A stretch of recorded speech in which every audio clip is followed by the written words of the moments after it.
Okay, so we're getting ready to launch the new Saturn inflatable boat.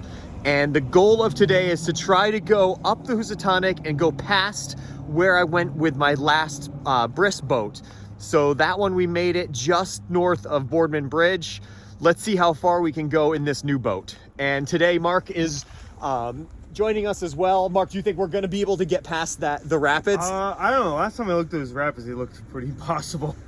We could hardly even get up on poling on canoes. So I don't know about this.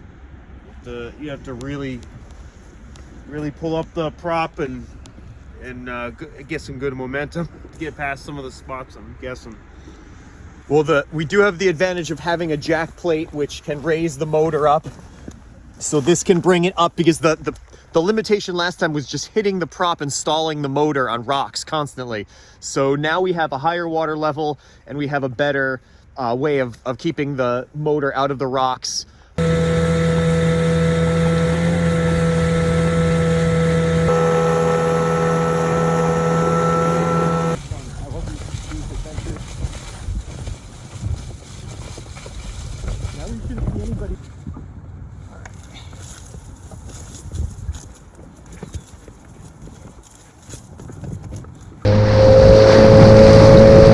Right.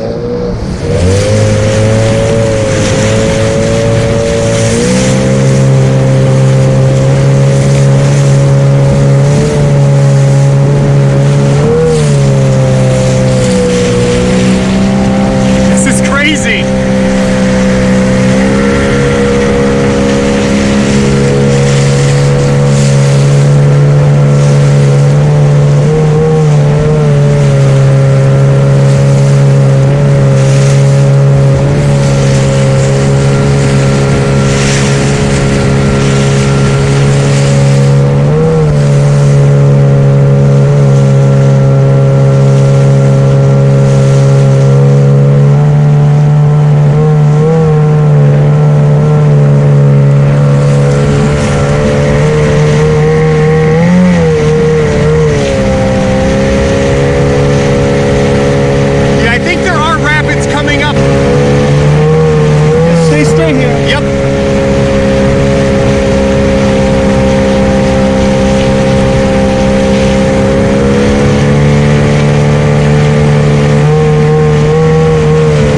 We just made it up here to Gaylordsville, and we went through the rapids this time, and it was actually, the boat did really well. It went through rapids that I didn't expect it to.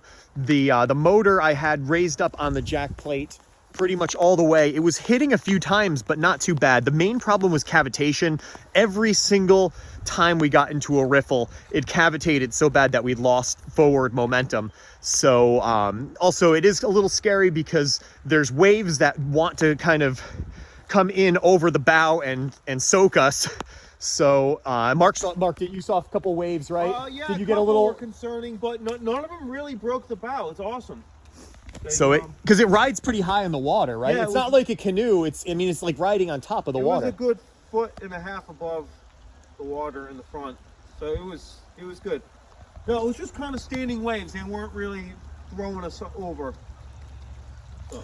Yeah, that was the one thing I was worried about, is like tons of water coming into the boat and then it getting really unstable and tipping, but we didn't have that problem.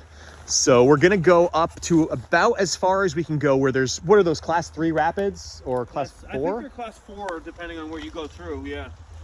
We won't be going through those, so we'll go up to those.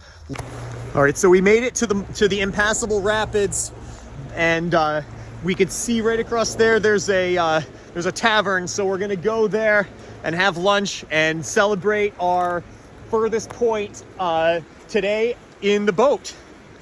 That was intense, and we really deserve a good warm meal. It's starting to rain, it's cold, and we have a long way to go back, and hopefully enough gas to make it back, but also possibly not. All right, so we made it to the Old Oak Tavern, which is in this really nice 1700s or maybe 1800s building with exposed beams. But our main problem now is that we don't have enough gas to get back. So we only have like a gallon left. So we're trying to figure out if there's a gas station that we can get to from the boat, or if we could have someone bring us gas. But going up the rapids used probably like our fuel consumption just plummeted. All right, we just got gas and we should be able to make it back. Now that we're going down the current, also that'll help. We're just using the motor for steering. And then once we pass the Bleakery Dam, we'll have to really get on the gas and make it back to the boat launch. But until then, we can just kind of coast.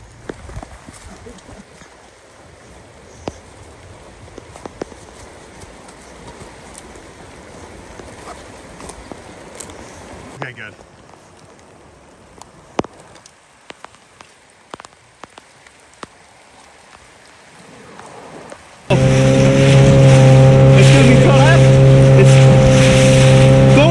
That's where we came up. Okay. All right, don't film that. You can film. I am. It's filming. Yeah, it's still filming. Looking good.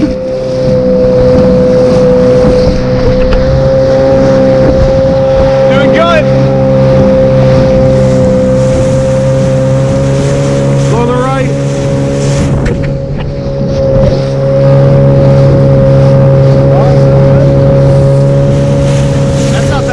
Not bad at all. It was way worse coming up. Yeah. What's this? Oh wait, right or left? Right here. Yep. And then cut right after this. Yeah, good. Straight, right here. Good, perfect.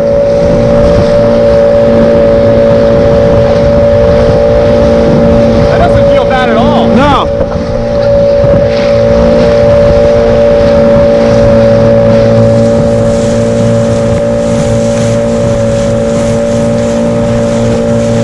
There's a couple of rocks in the middle here.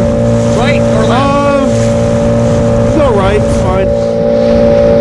Yeah, that's good. I'll go right down the middle. Yep.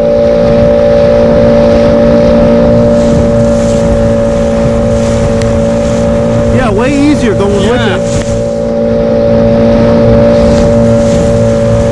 Also, going up the bow was like out of the water more. Yeah.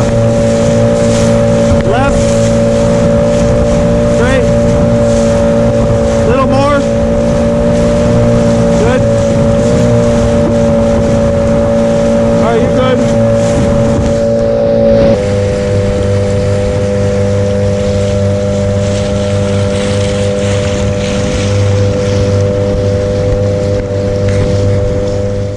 So we just portaged it across the rough launch area here, and it's now raining really heavily. So we're gonna try to make it the 10 or so miles back to the boat launch. So we made it back to the boat launch, and it felt a lot longer coming back than it did going up because the adrenaline had completely worn off. But we made it. I think the next goal will be to try to go up another river, maybe the Chippewa. What do you think? I think the Chippewa would be a good one. Yeah. It's, I think there'd be some rocks to avoid, I think, on that river, but much narrower than this river, obviously. Yeah, but still doable, I think. Like, the Chippewa still has, like, it's got enough water flow when it's early in the year like this. If we waited a few months, it'd be impossible, but this time of year, maybe. And yeah, it's narrower, and it's more secluded too, which I like. It's really goes through. Tubers. Oh yeah. Well, they shouldn't be out this early in the season. So, right. What do you think the scariest part was? Yeah, the rapids that I didn't think we were going to go over. There was a lot of standing waves there, and you couldn't quite see the rocks either because the wave, you know, they kind of matched the waves. But we were able to maneuver in between the huge rocks, and the standing waves didn't swamp the boat at all, which was surprising. I thought it would take on some water. We didn't get any come over. And then at one point we were like looked to the side and we were barely moving, but it was like we were just kind of chopping up the river. And eventually you got past that section and then it was home free to Gaylordsville. Yeah, I think it was easy after that. Yeah, there was only 2 bad sections and I had a skid plate on the skeg of the motor for the rocks, but we actually had to take it off because it was creating so much drag that we couldn't plane on the way up. So my greatest fear was that we were going to hit a big rock and stall in the rapids, and it was going to push us back, and we were going to get sideways and then just flip. So because if you're sideways in the rapids, you can't there's no steering. You're just gonna go over a wave, and it's gonna flip the boat over. So I was just ready. As soon as I felt like we couldn't go up a rapid, I was ready to just let off the throttle, let it push us back a little bit, and then get on the throttle and try to U-turn in the rapids. But I wouldn't try to U-turn in the rapids under power. I'd try to let it push me back a little bit, because I think we'd probably flip under power U-turn, so? like turning in the rapids. We'd have to lean into it and go with whatever direction the rapids wanted to turn you. You just go with it. Yeah, I would just kind of let the rapids pull me back and then power out of it, like in whatever. a safe area. Yeah. Yeah, I feel like if I tried to turn in the rapids, it would probably quick, flip. though, too. Yeah, I know. That's why my hand went numb, because I was gripping the throttle so tight, and my steering arm was going numb. Like, it was really white knuckle. Oh, and but that boat was super stable, though. I mean, they're even the sketchy sections, I wasn't worried at all that it was going over. Yeah, I felt that since the boat was narrower than my last boat, that it might be like tippy, like kind of like a canoe, but it wasn't. It was very stable. So I would go up more rapids. I think everything's good except that it's cavitating way too much, and it's losing a lot of power, because we don't really have any good videos going up the rapids, unfortunately, because I was way too scared to even stop to get the camera out. But you'd feel like you'd hit the cavitation, and the motor would just start revving, and you wouldn't go anywhere, and then it would kind of start going again. So we need to fix that. So it needs like maybe one of those anti-cavitation plates, or maybe I'm not sure. Something needs to be positioned differently. So, all right, that concludes this trip.